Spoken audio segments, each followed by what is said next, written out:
Good afternoon, dear organizers, all the teachers in the organizing team, and my dear friends. This is Rahul Chillal from Government Polytechnic Ahmednagar, working as a lecturer. First of all, I am very thankful to the organizing team for arranging this training.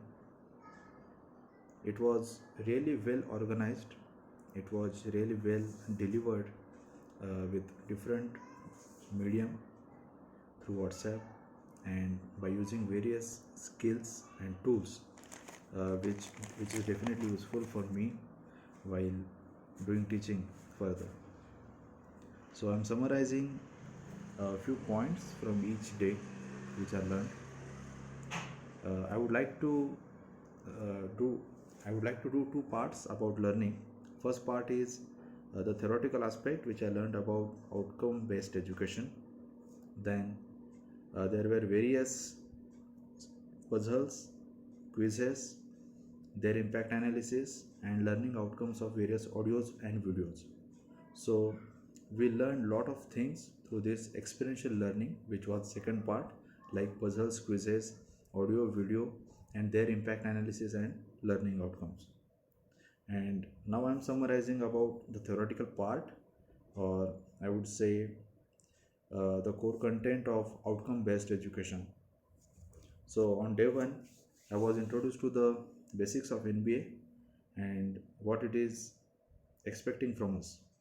On second day, I got to learn about what is outcome based education, because in various or most of the teaching areas, outcome based education is not yet introduced, or some may not know this, like what is outcome based education, because most of the time our exams are like theory or practical exam, which may not ensure that students are really acquired some skills or not.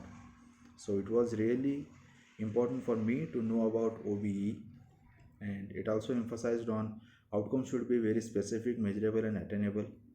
The question should not be very easy, it should be of higher order thinking, it should have logical and creative thinking as well.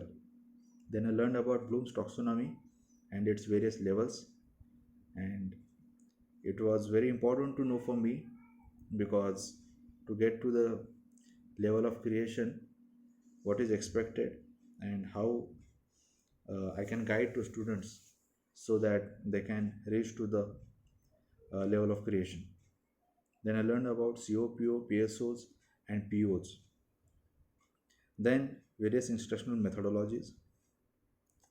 Then I learned about how to map the questions from COPO's point of view. Then on day 3, I learned about the role of teachers, which is not only to deliver lectures but should work as learning facilitator with the students. Then on same day, I learned about NBA committee and what can be expected from them during the visit. So it was really useful. Then on day 4, various pedagogical ways of learning, teaching tools and techniques, most of which uh, we have gone through in the form of various puzzles and quizzes. This was very useful. Then student portfolio, rather than their results and mark sheet, their skills, personal characteristics, and accomplishments are very necessary, and this in turn is called as portfolio, which was really good. Then again on day 6, I got to learn about COPO PSO mapping, then rubric formulation, which highlights the methods to address students who are better and how we can improve further, and also to address students were not performed well in exam, but it does not mean that they didn't acquire any outcome. So to improve the result and to improve their outcome further, rubric formulation can be useful. Then static learning and dynamic learning. Then what can be the job skills required from various portals like Naukri or LinkedIn. then framing questions and its evaluation from Bloom's taxonomy point of view, then facility index and discriminative index, then using snake ladder tool for teaching,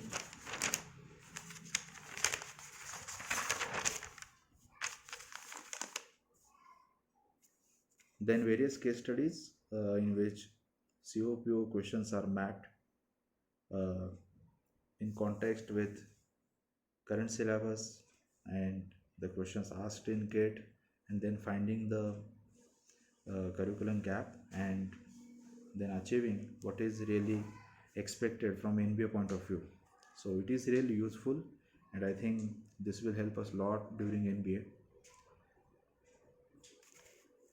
Then finding of PSO POs from alumni profile, then advanced teaching learning methods,